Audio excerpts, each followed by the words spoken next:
What's up, Lions fans? Welcome to Season 1, Episode 10 of the Lions Main Podcast. First and foremost, we're recording this on Victory Monday, so the guys will share their reactions and hand out their game balls to the most deserving player. And we'll give our opinions on who has room to improve heading into Week 2. Once again, you guys can find us on Twitter at Lions Main Pod and Instagram at Lions Main Podcast. Tune in and give us a follow. Before we jump into it, guys, let's get a weekend recap. George, how was your weekend? Where'd you watch the game at? What'd you do? My weekend was good. I had some friends over. Jim was over. We started doing a little pre-gaming at my place, and then we did a little tailgating around town. You know, which was awesome to see all the fans outside. It was live in Detroit. Eventually went over to Tin Roof, hung out, had some drinks, and then eventually came back to my place to watch the game. So it looked like the fans were out. You said the fans were out nice and early. It looked 3 hours prior to game time. That looked pretty awesome. The streets were like lined with fans. I went out at like 11 a.m. because I wanted to get a Lions flag. So I knew they'd be open early. And there was already people tailgating, grilling. That was 11 a.m. for 8:20 p.m. start time. Oh, wow. That's awesome. Yeah, it was lively downtown yesterday. Lots of drunk people, lots of people enjoying it today.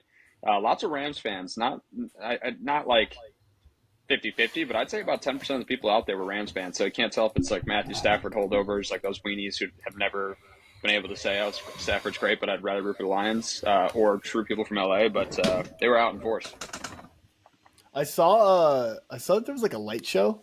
Was that the night before? Was that Saturday night? Yeah, Saturday night they had a light show. It was like right over Comerica, so right by Ford Field. That was awesome. They did it last year too, right before the playoffs. They do all kinds of. It's cooler than fireworks. They do all kinds of like designs. I'm sure you guys can look them up, and I think they have the show. It's like they got it like fast forward, so it moves really fast, and you can see the whole thing online. But yeah, it was pretty cool. They've done it before, and it's always awesome. Yeah, I saw some clips on Twitter. It looked like I haven't seen that yet in person. It makes me think like we're not too far away from freaking drones delivering our packages, our Amazon packages. Well, I was hearing that for the next drone show that they might do something a little more adult rated. Maybe like some softcore porn. What would that be, Jim? A little softcore porn, maybe. Kissing? Kissing without clothes on, maybe. Which player would you like to see in that drone show? Ooh, gosh, which player? Because I think they. I'd like to see maybe Anzalone kissing Aiden Hutchinson. A little like you're the two Viking-looking guys. Jesus Christ! Alcohol. Hope you're 21. Yo, George, did you hit your spot? Did you hit the Tin Roof? We did. We went to Tin Roof. What time do you think we went there, Jim? Probably like 2 p.m. Yeah, I'd say maybe about 3 p.m. We caught most of the first games at George's apartment, like you said. Walked over there. I bought myself an Ernie Sims jersey, which is about 3 sizes too big, and yeah, it was honestly awesome. It was pretty empty. Not empty, I shouldn't say, but it was like not truly packed yet, so you could actually get in and have a little room to stand and watch the game. You weren't quite butt to penis yet, but yeah, it was great. That sounds like a lot better of a time than I had. After watching the Michigan game on Saturday, I stayed inside my house and watched it alone. I just needed to lock in and be serious for the game. I needed to get that W. So yeah, you weren't locked in enough for the Michigan game, huh? I wasn't. Usually they win when I'm like the most locked in, and so I came into the game a little lax, and so that's probably why they lost. The boys needed you. People were saying that it's actually your fault. That's crazy. Yeah, no, I think so. Actually, I think at the end of this podcast, I'm going to issue an apology and, tag some of the players, tag some of the coaches, and just let them know that won't happen again. You weren't stealing enough signs. Little do the listeners know that you're actually the brains behind Connor Stallions. These Cane Stallions. Yeah. Shout out to Connor Stallions. His high school team that he's coaching lost 60-0. Damn. Well, George loves talking about the high schoolers, huh? He does. Yeah, but it's two kind of shows cool in a that you row, follow. Georgie. It is kind of cool that you follow high school football in Michigan. So good on you. Better than us. Yeah. So I guess I'm up. I watched the game from home. Very, very unexciting. Sunday night, preparing for the school week, but animated, man. It's like nothing. I'm so happy football's back. It's like, Yeah. but so one of my friends commented this past week. She's like, Drew, you just like you seem so much happier lately. You seem happy. And I'm like, football's back, baby. That's why. Life is worth living again. Football is back, baby. Well, before we get into the game ball segment and who's on the shit list segment, Drew, how about you give us a recap of the elements of the game for some of the listeners that might not be fully aware of all the events? Yeah, I mean, I'm sure if you're listening to this podcast, you watched the game. You better. Yeah, seriously. But as a quick synopsis, Unless you're blind. Victory Monday, boys. How are we feeling? Feeling really good. Feeling really There good. we go. Yeah, pulled one out, 1-0 in the season. We won 26-20 against the Rams. Went down early, 3-0, before scoring 17 unanswered points. Scored a touchdown right out of half to go up 17-3. And then the Rams stormed back. They scored 17 unanswered of their own, and we're leading 2017 deep in the fourth. Had a pretty stellar 2-minute drill to force overtime off the leg of Jake Bates. Master And then Bates. Stafford botched the coin flip. He called heads, ended up being tails. Everyone knows tails doesn't fail. Never. Or tails never fails. Right. Yeah, and we marched down the field, power run after power run on the legs of David Montgomery, and punched in the game winner. 26-20. A beautiful ending. A beautiful ending. Oh, absolutely. And they had no shit. We didn't even give them a chance. It's like, and I will kind of comment on how much I love the overtime rules. Don't hold me to that. But yeah, fellas, who are our game balls going to? Yeah, I'll kick it off here. I think what the first two are going to be for other people, so I'm going to go a little different direction here. He's one of the guys that got a game ball from Dan Campbell, Alex Anzalone. Buddy was all over the field, literally looked like a madman, looked like a superhero. You know, I think when he plays good, he looks like a superhero. When he plays bad, he looks like the Tasmanian devil. And he looks like a superhero out there. 13 combined tackles. I've seen 10 or 11 solo tackles, depending on the site. 3 tackles for loss. Played every single snap on defense. Buddy was all over the field, kept us in that game on defense. And overall, I just felt like the defense played a bend, don't break game. I mean, the Rams dominated time of possession, dominated the yardage, and still only came in with 20 points. I think the run game is a big reason, and Anzalone was the leader there. Really think he did a good job.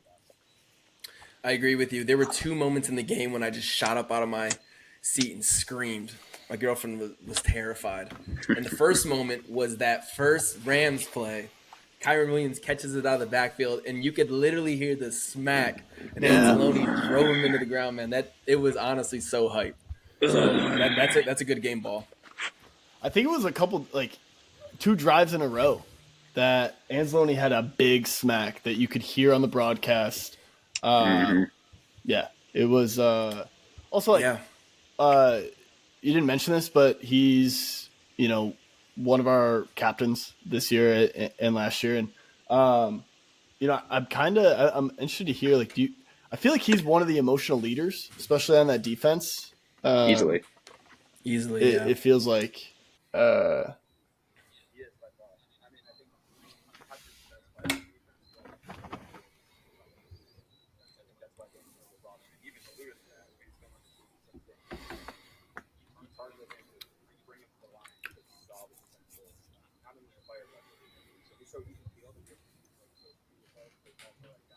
good amount of swag, and so I feel like he's a perfect combination of like an old school leader, but also like actually doesn't act like a 45-year-old when he's 28, like some people try to.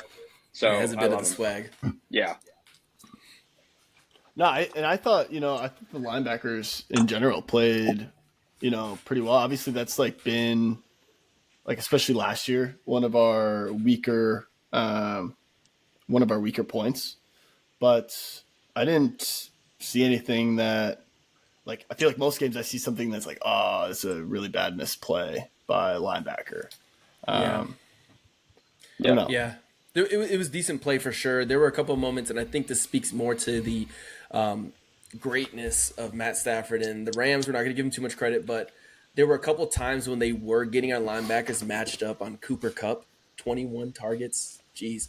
But there were a few matchups that were driving me insane, those little quick outs and whatnot. But that's more of a testament to the great play calling of the Rams and whatnot. So, like you said, I think our linebackers actually played very well all around, considering.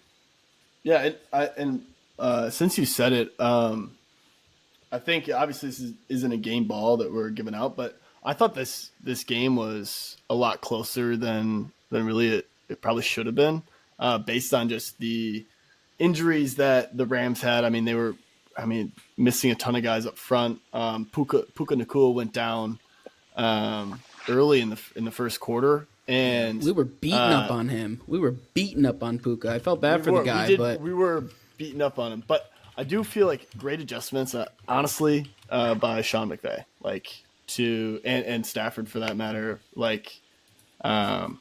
To kind of piggyback off the Anzalone comments, Stafford had to release that ball pretty fast. I think we saw that. He was instantly passing the ball. I think that has to do with his offensive line not having complete trust, even though Chris Collinsworth kept, slobbing him, saying he has total trust in his new line. It's like, that was ridiculous. Right. It's just absolutely, I can't stand Chris, so I won't get off topic here, but Stafford played well, and they were doing those quick little dump passes.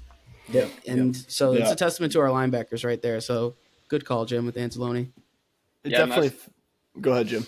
Last thing I'll say on the defense, again, I got to reiterate, I feel like it was a total bend, don't break defense. The Rams, I think, had, they obviously had a couple touchdowns, but dominated the time of possession, dominated just the field for the most part on offense, but they could never get that deep ball. They got only one play, I think, of over 20 yards. I could be wrong on that. There might be one or two others, but there's only one that stands out to me, and it was a broken play. So the defense did a great job of what they didn't do last year, which is preventing those long, absolutely back-breaking 50, 60-yard touchdowns. I loved seeing them make them work for everything. Stafford was balling, but that's because he had guys in his face all the game, and he could only get the short yardage passes off. So I think it was a great game for the defense, even though secondary has some stuff to clean up. But look, if that's a bad performance from your defense, that's pretty good defense. No, you're totally right. Just to piggyback off that, Jim, is they had a few trips to the red zone. Got the early field goal, but then there was the Kirby interception, and forced another field goal. So I feel like definitely, it's literally between the 20s. I felt like I was kind of disappointed with how our defense performed in most parts, but then locked it in the red zone. Oh yeah, and it's a total bend don't break. It was sick to see Kirby pick that off too. That was. Did you think that was a dirty play? Stafford will say that. Stafford will definitely say that. Kelly will say that. Yeah. How about you, George? Who are you giving your game ball to? Game ball goes to somebody we've talked a lot about on this podcast, Master Bates. Master Bates! So Jake Bates, the kicker, he went 2 for 2 in his field goal attempts and 2 for 2 in his points his PATs. So that's big. That's huge. That's solid. Those are solid fantasy numbers right there. I got lotion on my. Right. The thing is, with the kicker, we've all seen all these kickers in the NFL have probably kicked something super far and super long. But when it comes to game time, it's totally different type of pressure, especially with Jake Bates having to kick it to tie it. That's that pressure. When the game's on the line, he has to make that kick to push it to overtime. And he made it. To. And, then it's up to Stafford botching the coin toss. But, those are big kicks. Big players make big plays in big games, and there we are, Master Bates, baby. Yep. I know, usually when you believe in something, believe in a cause, you're a believer, right? But I think for Master Bates, we're gonna go ahead and call ourselves we're baiters. Drew, are you a baiter? Hand up. I know that I've been the one Master Bates holdout. The baiter hater. I'm the baiter hater.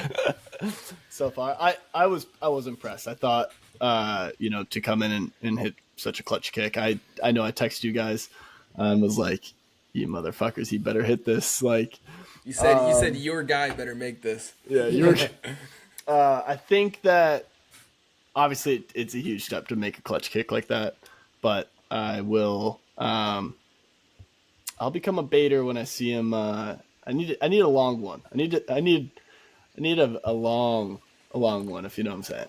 Yeah, I got you. I need a 50+ yarder before I fully sign on. He's only kicked the second longest. You need him to drill one. I got you. Did you hear on the broadcast they talked about a tie for the longest field goal in pro football? Mm-hmm. They snuck that in there because he hit the 64-yarder with the Michigan Panthers. Yeah, there was this is just kind of this is a horrible term, but to beat a dead horse. But Chris Collinsworth, there was a moment there when they were talking about the Rams kicker, like him having a chance to come on. Yes. And then the other guy was like, yeah, he also can kick really long field goals. And he was like 60. And then Chris was like 63 yarders. He's like, no, that's the Lions kicker. And he's like, he's like, no, yeah, he can kick them too, but 63, that's the Lions kicker. It was just annoying. Chris Collinsworth must have been on something last night. He didn't know the rule. He didn't know the overtime rules. He's on his Lee Corso shit right now. What the fuck is going on? He literally on that. I think he's taking perks. In overtime, his eyes look high. Yeah, in overtime, Lions are marching, and he's like, "Yeah, it's just a matter of time before they figure out how they want to line this one up." I was like, "Thank God for Mike Tirico." Jeez. Mike Tirico, not Italian or not black, but Italian. Look that up. Look up Mike Tirico, not black, Italian. Anyways, no, I did love the Mike. That I won't lie, I love the duo, except when they're covering my team because I love the ridiculousness of here's a guy, Mike Tirico saying 3rd and 4 with his bald ass head. Anyways, go ahead. You like when they're covering the Chiefs? Only because it's almost comical how they're doing gymnastics on it. Right. Yeah. Doing the triple beam horrible. on it. It sounds horrible. No, it did kind of feel a little bit like that last night with the Stafford love. I mean, I felt Stafford no looks and whatnot. And granted, ridiculous. I do genuinely believe that like the Rams kind of dominated like most of the game as far as time of possession. It felt like they were completing way more passes than we were. It felt like their offense was far more successful, which is like maybe a storyline of the game. I don't know. What do you guys have thoughts on that? I think what I noticed in this game in particular is that, and that I think might happen with a lot of the first games of the season, the veterans show out. It just goes to show. I mean, I think Stafford being one of those, he just kind of shined. Cooper Kupp was putting on a show. I mean, obviously we already talked about Anzalone on the defense, but I think in these early games that just that experience goes a long way. Well, I think also even though their offense definitely felt a lot more fluid than ours, we had more kind of chunk plays and then would do nothing for a while. Mm-hmm. I do think what we did is sustainable in the sense that the Rams had to grind for every score. There wasn't like one score they had where it was like a 3-play drive, which you could argue, that's like dominant. But even their run game, look at Kyron Williams. He was only averaging about 3.5 yards per carry, I believe. And he's supposed to be one of the better power backs in the league. It was literally all Cooper Kupp, Matt Stafford, 6, 7, 8, 9-yard throws, which again, you don't want that to happen, but like that can get cleaned up. Cooper Kupp's an amazing player. And again, you held that offense that was balling out all game to 20 points. You held Matt Stafford, who, as much as Collinsworth was glazing, I'll glaze a little bit too. Great quarterback. And I think their offense looked better than ours, but ours got the job done. Yeah, honestly, Jim, that's a kind of a good segue into my game ball, which is going to J-Mo. Waymo, baby. I mean, talk about a breakout game. Best game of his career so far. He had, 9 targets, 5 receptions, 121 yards, a touchdown. He had that long one for the touchdown with 52 yards. And then he also got involved in the running game. He I think it was a jet sweep for 13 yards. Well, I couldn't remember if it was end around or jet sweep. It's like a end around. Yeah. Sweet. But talk about like I'm just so happy for the guy. Like tough, probably one of the toughest starts to your career, to your NFL career. When you think about what he's gone through the last 2 years, and honestly, even with the betting suspension, like I would say no real blame to him. I think that was ridiculous anyway. But that's besides the point. Yeah, he absolutely stepped up and showed his stud capabilities. That stutter and go on the touchdown that really broke the game open was unbelievable. Few in the league can do it like that. But yeah, I was super happy. You saw him after the game too. If you watched the post game, getting the game ball from Goff, getting interviewed after the game, he was literally grinning ear to ear, so damn happy. It was infectious, and I felt like all the whole team was rooting for him, the whole city was rooting for him, and just like so deserving of that game ball. Oh yeah, and I'm extremely happy that that the Lions and the team actually recognized that. I think the biggest thing for him was he showed a level of consistency for Jared Goff in the passing game that we haven't really seen out of him, and that was a breath of fresh air. So I'm happy about that. Did you guys see at the end of the game where he was hitting the guns at the Rams player? I love that. That was a great way to end the game. Yeah, that seems to be a trend right now. After Monty marched in, he's like, Monty's march to the sea. Yeah. That's what the LSU dude got flagged 15 yards for against USC. So you can do that when you're a paid professional. You can't do that when you're a paid amateur. Yeah, you can't do that when you're a child. So yeah. No, I just one more comment on and kind of what you had said, Kane, is he had a couple catches across the middle, and I'm not sure that's something we've seen. He had the one big gainer, which I feel like we've seen that. Frankly, we've seen like the go route, right? We've seen the one like he scored the touchdown on, but getting those catches across the middle, something that other great receivers can do. We saw some flashes of that, and I'm pretty excited to see as the season progresses if he gets more involved across the middle, because I think that's something Just to counter you a little bit, I think that I don't know the effect of this, but us seeing him across the middle limits us seeing Laporta and Amon-Ra across the middle. Yeah. And so I do want to take a deeper look at that as we go throughout the season and see that impact. But I'm very excited for him, like you said. Might I counter your counter real quick? Yeah, go ahead. All right, real quick. I think the reason you saw him across the middle a little more this game is the Rams were keying in on Amon-Ra and Laporta, and J-Mo even said that in the post game. So that opened things up for him. Now I think they have to worry about him. I think the thought was he hasn't proven it yet. We'll let him get his and then deal with the other two. Well, he torched them. So I think him being open across the middle, him being open deep. Now they're gonna have to focus on all three guys, and instead of just letting J-Mo kind of be one-on-one, get those crazy plays. So I agree that you don't want all three going across the middle all the time, obviously schematically, but I think it was good for future games. And if that was an adjustment that was made going into those final drives of the fourth quarter, then that's awesome by Ben Johnson to see him get freed up and open across the middle. But saving definitely the last, but definitely not least, my game ball is going out to David Montgomery. And the Detroit Lions did something that I thought was Monty, workhorse. The Detroit Lions did something a little bit weird, I thought, throughout the entire game. It looked like Monty and Gibbs were switching each possession. So rather than accounting for down and distance in actual situations, they were having Monty go an entire possession and then Gibbs do it. And I thought that was a little weird, especially in like third, second, and short situations or in obvious passing downs. You still see Monty in.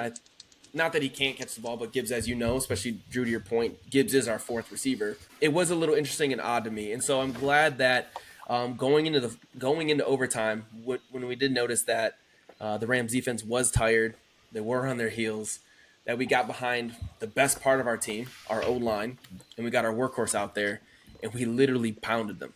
Yeah. Like, no pun intended. We pounded their ass back Yeah. into the end zone. So I'm glad that happened. And I'm giving my ball out to Montgomery. I have obviously, dude, yeah. Can we get some claps for the boy?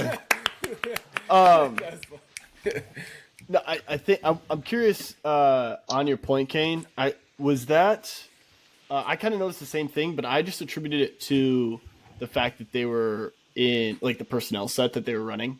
I thought because 2 times I saw it where I noticed it were in the 2-minute drill at the end of the game, and then in overtime, where I figured it was personnel that they were just running. They weren't running no huddle, but they weren't trying to sub. Yeah, I don't know. I noticed it I noticed it more in the first half that they were deliberately trading, and I was like, that's a little like Gibbs didn't play the entire first drive, and then he played the entire second drive, right? Yeah, and they did give him the end zone looks, which I thought was kind of interesting. Obviously, Gibbs scored that first touchdown. I don't know if it was, I think it was beginning of the second quarter where he punched it in. He reached it over the. Yeah. And he does have that capability, but even one of my buddies, not even a Lions fan, was like, after watching the game, he's like, wait a minute. If Montgomery does that, why in the hell was Gibbs even in this situation? Which is just, bro, we got the best running back tandem in the league, so that is what it is. Do you think maybe it was because Gibbs was a little bit roughed up leading up to this game, or, that's the way they did it? Because otherwise, I don't really understand it. No, because I think they played about an equal amount of snaps. It's just they did it so deliberately, breaking it up drive by drive, rather than like mixing it up the personnel play by play. So I don't know what that was. It could have been a game 1. Let's just try and see what's working, type thing. And so again, something else that we need to look for throughout the season, going into week 2, and see if that's something that's common, something that's happening, or more than once, or if it's just me. So yeah, I definitely think there's probably some gamemanship there. Yeah. So those are all the good guys, right? And those are the guys that I think anybody watching the game, especially I said Montgomery, like anybody watching it in that overtime, they'd give a game ball to. Who's on our shit list? So who do we think has much needed room to improve headed into week 2? Well, happy to kick it off here. I think there's a couple people that people are going to mention, but I'd give them the benefit of the doubt. So I'll let you guys get into those. But I thought one person who I still obviously a super strong believer in, but kind of looked sloppy in their first game at the position is Brian Branch. Obviously, he was a complete stud last year. I think he's a great player. I think he's going to rebound, but game 1 wasn't his game. I think his coverage was not horrible. I didn't notice like too many like huge coverage, blown coverages, but he definitely missed at least 3 tackles that I saw, including on that big play by I forget the name, Tyler Johnson on the Rams. Him and Carlton Davis both missed that tackle there, and that's the one big play they had was a blown tackle by those guys. So you could say that about most of the secondary. I think their tackling needs to improve by next game, but again, that's early season sloppy stuff. But I thought Branch kind of stood out in a negative way for something that he's normally really known for, is tackling. He had a couple nice pass breakups. It wasn't like a disastrous game or anything, but would have liked to see more, and really think he's going to bounce back against Tampa though. Yeah, kind of a tough, just kind of like game, like the way the game went for BB. BB? I felt like they, the Rams are getting the ball out, like we talked about, getting the ball out and early. Or I guess I should say early and often. And I'm not sure that is conducive to his play style. He had like kind of. He made the same play twice. I don't know. He's like this massive layout for the ball. Missed it the first time and ended up getting it the second time, which was kind of like the only good play I saw him make. But I think it was just how the game went was kind of tough for, a few of the DBs. Yeah, and so that's a perfect segue into who's on my shit list. So Terry and Arnold was obviously matched up against one of the what do you call him, Jim? The Premier? The White Jackie Robinson. Oh, the White Jackie Robinson, yeah. Cooper Kupp. One of the greats. And to your point you said earlier, Drew, you said that we were really sticky once we got inside the 20, right? Once we got inside the red zone. They scored 2 touchdowns. The only 2 times they scored was when there were 2 penalties over 15 yards, pass interference penalties on Terry and Arnold, one in the end zone and one on this 2-yard line that led to those touchdowns. And so I know those might be rookie mistakes. Those could be some tacky hand fouls, even hand penalties, hand grabbing and whatnot. But I found that really disappointing considering how tough our defense was playing in the red zone. So he's on my shit list for this one. I think he has room to improve. Yeah, I would like to see that heading into week 2. Finally, I think I'm last here with the shit list, but you prefaced it with room to improve. I mean, which is funny because I changed that to expectations to hit because on my shit list is Amon-Ra St. Brown, and I reckon he probably won't be on this list a whole lot this season. I certainly hope not. But he went 3 for 6, 13 yards, extremely underwhelming game for him, and then an interception on one of the passes on one of his targets. I mean, that's not good. I mean, it's not something you normally see out of him. He's usually got those strong arms, and he can get his hands in there and at least make sure the defender doesn't catch that ball. But I think this will probably be the only time he's ever on the shit list, and I think it's just because expectations are so high, especially after that contract and who we've seen him be. So he's on my shit list. Well, one person you didn't mention there, which I don't blame you, but I think one thing you did mention rather that connects to another player that none of us said, but I think should be on there as well to a degree is Goff. Again, I think all these guys are going to bounce back, but you mentioned that play where Amon-Ra was not able to break up the interception, which he does. And honestly, it was a tight window pick, so that was also just a great play by the defender. He did also break up another almost would-be pick. So I think Goff had, because he slipped. Yeah, he slipped. But, I think Goff was a little flustered today or yesterday. He didn't panic like some quarterbacks would, and I think that's what makes him like a high-quality starting quarterback in the NFL. He bounces back, but he had at least 3 plays that probably could have been picks. One was a pick. And, especially when you're playing like a quarterback like Matt Stafford or you're playing a strong team, you can't really have that. You can get away with that against some of the worst teams in the league. But, especially if we play the Bears, who are not, I don't think, a great team, but their defense is great. That's a good way to let them stay in the game. So I think he needs to clean that up as well. But to your point, I think some of these guys, Amon-Ra, Goff, Laporta, like they will figure it out. It's just a matter of time. Same with Brian Branch. The rookies, I think that'll take some time. They might even have some ups and downs, but I'd be shocked if one of Amon-Ra or Laporta doesn't have a touchdown and 80-plus yards next week. Yeah. My last thing on Amon-Ra, knowing the type of competitor and the mentality that he has, I'm excited for week 2 because he's not going to go out there. He's going to demand a better performance out of himself and the entire offense. So I'm excited for that. Yeah, I think I'm excited to see the All-22 when that comes out, just because I think he was probably getting a lot of attention. That's the conclusion I can make based on what we know Amon-Ra to be and what the outcome was last night. But yeah, I mean, that's why they play the games, right? We gotta wait and see. Fantasy owners are screaming. They're screaming. Oh, yeah. Dude. Talk about weirdos of the week. There's so many people on the Instagram post of JMO's press conference, literally losers commenting shit about oh, that's great, but Amon-Ra St. Brown after me, he's a piece of shit. Dudes who follow 100 accounts and 90 of them are fantasy football are genuinely some of the they're literally akin to those basement trolls from the South Park. Was one of those guys Drew Swanson?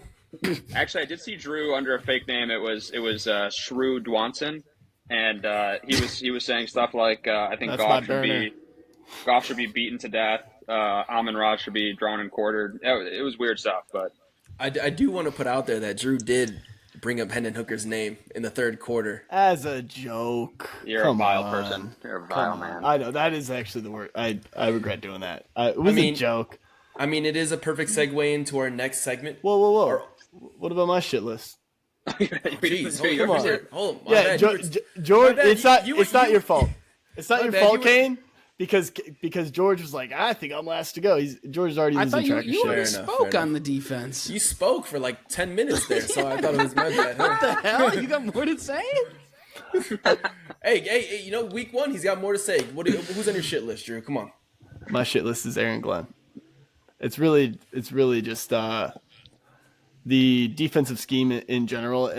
I thought that we came into the game with a good game plan, but after their whole O line goes down, I thought that Aaron Glenn and the defense got outdueled by Sean McVay and the Rams offense.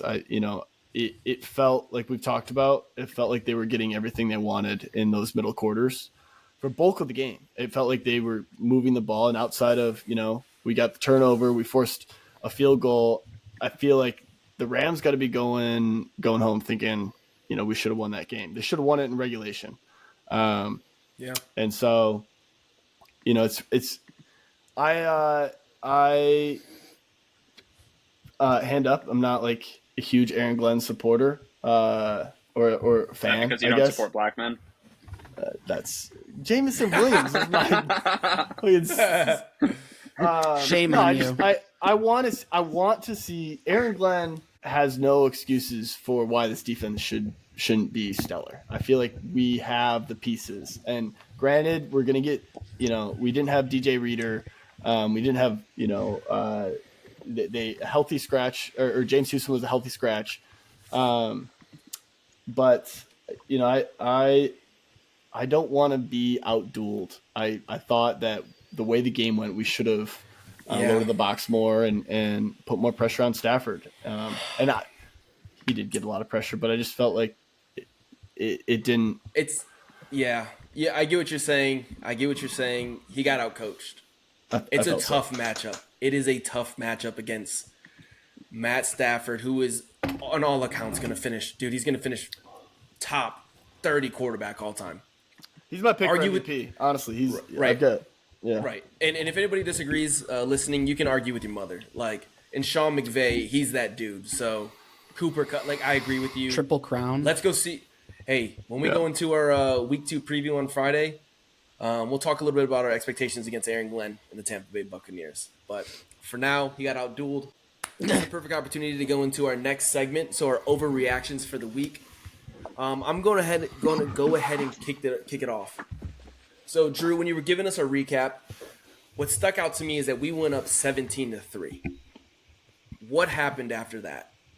After our first drive in the third quarter, and then all the way until our final drive in the fourth, the offense looked completely dead.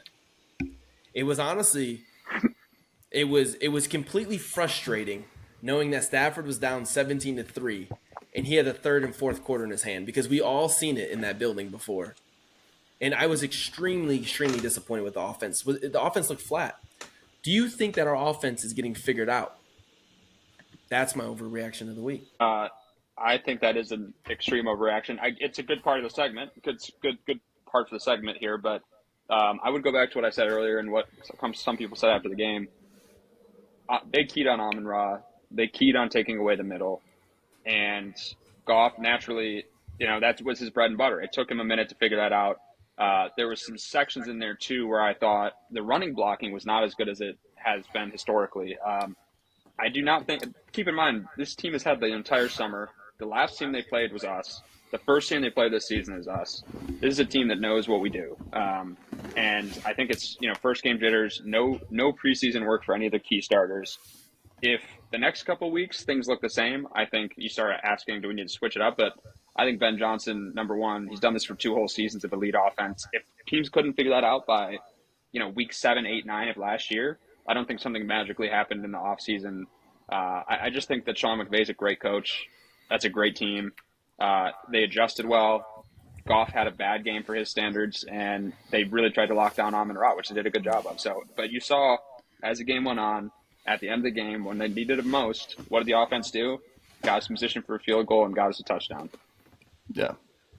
I think it's this weird thing, too, like watching the game, like with the eye test, you're watching Stafford ball out. And obviously that is our old quarterback, and there's this constant – they're literally on the broadcast for the last 3 years, they've been constantly compared to each other, and us as fans that knew Stafford so intimately, for lack of a better word, like He was our quarterback, and so I thought that Goff, like you said, he didn't play great. I wouldn't say he played terribly. I also want to point out the fact that the O line, I know like they're going to get a ton of praise for the overtime possession and marching down the field, but in those middle quarters, I think Goff got sacked twice. I think he had 5 QB hits, and he was hurried a lot on a lot of his dropbacks, and so I didn't think the O line played great either, outside of a few possessions, and so yeah, I mean, we'll see. We'll see once they get, if that chemistry comes back. It's a new year. It's a new offense. Oh yeah. New me. George, you got anything to say? Reaction. Perhaps the D line didn't play particularly well against an extremely beat up offensive line with the Rams. And Chris Collinsworth kept mentioning how Matt Stafford didn't trust his O line, but because they were all banged up and these were backups. But we didn't see a crazy show out of our D line. Is that an overreaction? I think so. I don't mean to push back on everybody's points here, but I think if you look at it again, I think they didn't finish enough. True, but I think the problem is they maybe they that was a good pause actually. I'll stop there. No, but I'll double down. They didn't finish enough, but Hutch was in the backfield. He was eating 11 pressures. And by the way, this wasn't like Stafford literally was ripping the ball out of his hands. They were running these 8-9 yard plays. They weren't running like sophisticated down the field. That's the only issue I do have with the Glenn not making an adjustment. However, I do like the overall defense where it was a bend don't break against that once they figured out what they were doing. But they effectively stopped the run. 50 yards on the whole day for the top running back on their team, who was one of the top 3 running backs in the league last year from a statistical standpoint. I thought Davenport looked good at times. There's a couple sacks he missed, but I thought Davenport looked really good at times. Levi had a sack. I think Aleem had a quiet night, which was a bit of a bummer, but the defense had 27 pressures. Yeah. I think George, I am feeling your overreaction on this. A big name that sticks out, AJ Asiri, number 61 on the Rams. Where did he start the week, Kane? He looked horrible. Where did he start the week, Kane? Where did he start the week? Tell me. Is this going to prove me and George's point more? Yes. He started on the practice squad. Right. And so he's going against practice squad players. Oh, man. And I think we saw 2 penalties back-to-back on Hutch, which showed a little bit of that practice squad player ability. But, dude, I wanted to see better. So I'm with your overreaction, George. Sorry, I had a little spasm right there. Yeah. The only comment I'll make is that it felt like Hutch. I was clued in on Hutch for when the lines were on D, and it felt like he was getting mugged out there. He was engaging with one player, and then someone would come out of his blind side and just basically tackle him.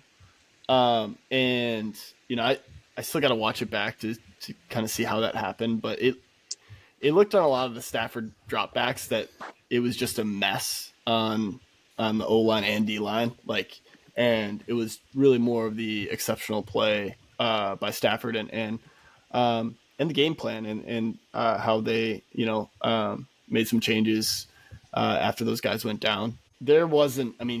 Stafford didn't have a ton of time in the pocket, so. I gotcha. I guess I do have one quick overreaction in a positive way. I feel like I get why they'd be negative, but my overreaction is the emergence of JMO is real. I don't know that he's going to go for 121 yards receiving and 134 yards for all purpose every game. But I do think now you're going to see, not only because of their own motivation and skills, but I do think because JMO's now a legitimate threat, Amon-Ra and Sam Porter are going to get a lot more opportunities to be one-on-one. Teams are not going to be able to clue in on them the whole game. And we'll get into this in the preview, but, as much as I think the Bucs are a really good team, as much as I think the defense is good, they're not Sean McVay and they're not the Rams. Right. So I don't think that you'll see that same type of complete lockdown of our 2 best receiving options. What are the chances that J-Mo's the new wide receiver 1. Is that your overreaction, Drew? Because that sounds like one to me. I mean, he got my game ball. I love J-Mo. I'm totally going to drink the Kool-Aid and overreact. I don't necessarily believe it yet, but Do you take magic mushrooms before this? I took whatever George is on. I like what you're smoking. I like what you're smoking, Drew. High on life, baby. Drinking that Dr. Perky. J-Mo's goals were to have the most receiving yards and the most receiving touchdowns. And so I think that's a little bit of overreaction, but I would love to see it happen. And hey, in week 5, I might be riding the J-Mo train. So I like that one.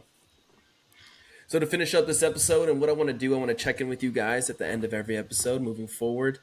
Go ahead and do a NFC North recap. Talk about our opponents, talk about our chances, and what we're seeing around the division. First thing that sticks out to me, he's a bust. Caleb Williams is a bust. How many passing yards did he have? I think 93. And honestly, dude, I'm gonna call myself out here a little bit. I have a dynasty fantasy league. My quarterbacks are Caleb Williams and Will Levis. It was the worst week of fantasy ever. I'm gonna leave it there. We're done talking about fantasy, but Caleb Williams is a bust, and I have DJ Moore. So what the hell? You're saying we don't talk about fantasy yet? This is the second episode in a row you're bringing it up. Well, I don't know. Maybe, I mean, how could you not when your quarterbacks are Will Levis and Caleb Williams? Well, Drew, it's a dynasty league, so I was like, "Oh, Caleb Williams, yeah, the future." Drew, we know why you don't want to talk about fantasy. We know why you don't want to talk about fantasy. What's going on with your team? So I played George fantasy this week. I got my shit smacked around. Cheek splitter. Yeah, again, this is if you listen to previous episodes, this is the team that I did not draft. I made. It's your fault. It is my fault. Hand up, respect. Lots of research, lots of preparation. Lots of prep, and could my peers and my league mates have helped me out? Absolutely, they could have looked out for me. Did I tell them before the draft? Yes. I didn't know this was a charity.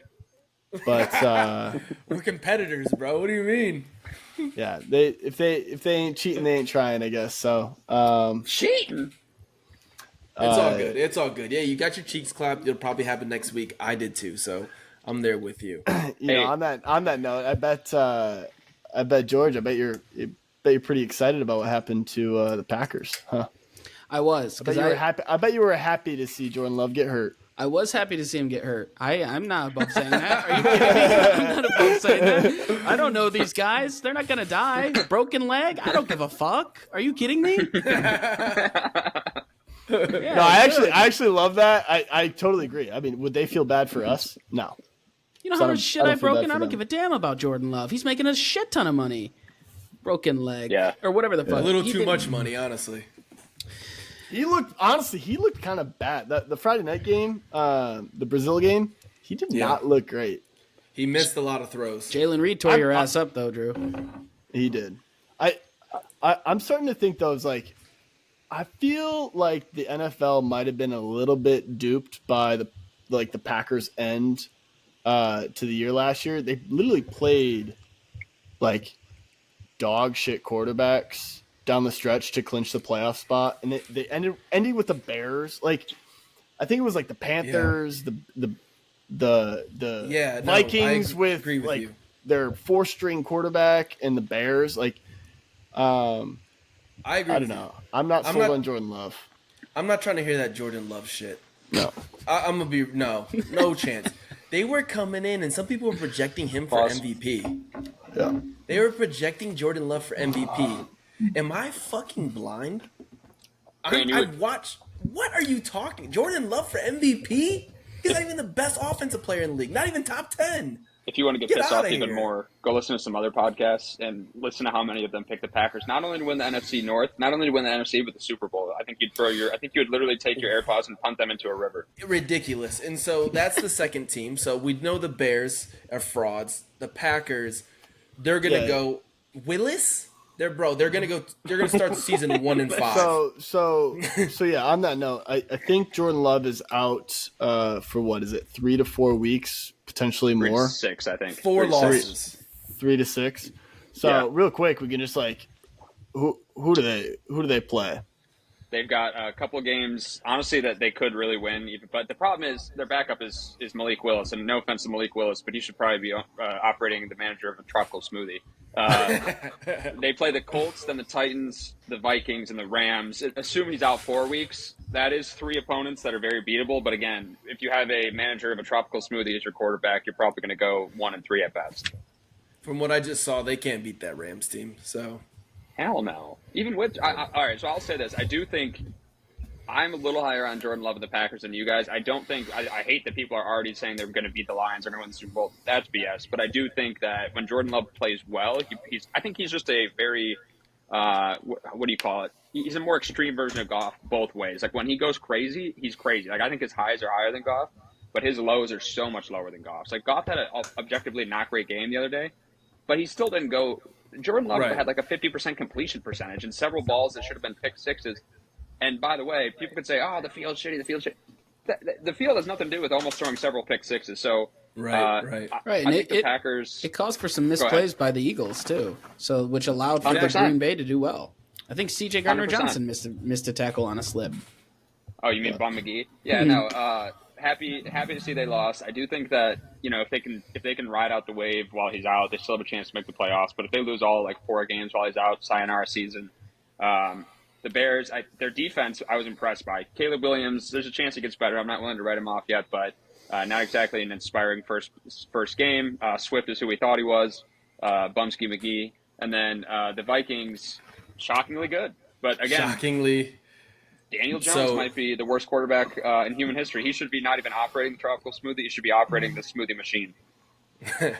One thing on that, the Vikings look good, but the Giants looked so bad. Yeah, the Vikings are bad. Or the Giants are bad.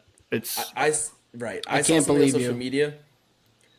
I saw something on social media, and it was the Giants versus Panthers game is being played in Germany, and they said that. They said that this was Germany's last punishment for World War II. Watching that game. So, damn, this is worse than those. It looks like the division is ours for the taking. I mean, we knew this going in as Lions fans. We're being realistic. We're not even supporting our team. We're being realistic. We're being unbiased. The Lions were going to clean this division, and now it's even more proven that we're going to wipe. One game at a time. One game at a time. But I can't agree more. 17-0, baby. I do think I'm not going to make any assumptions about the Bears outside of Caleb Williams being a bum and a bust. I feel like it's a tough, like, you can't really their defense, you can't really measure them against, how Will Levis played. Plus it's the Titans offense has so many new pieces too, and it's week 1. Like I'm not going to overreact to that.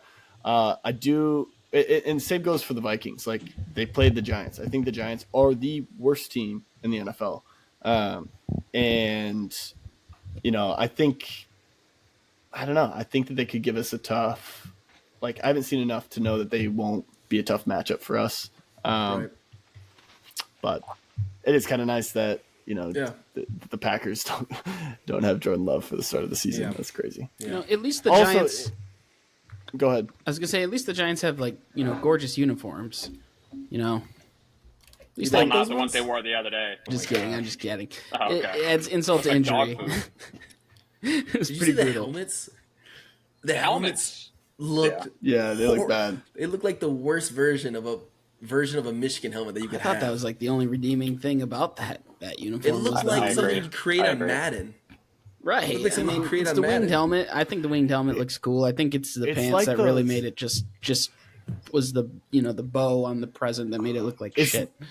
It's got to be from the same era as those really ugly Packers alternates. You know what ones I'm talking about? The ones that literally look like a shit stain on my toilet. Yeah. You got shit stains on your toilet? Yeah. Sometimes I gotta go, man. Go clean that up. I eat a lot of fiber. Make sure you check your underwear too. No, I get what you're saying, man. OxyClean sponsor, please. Yeah, guys, I think that was a good episode.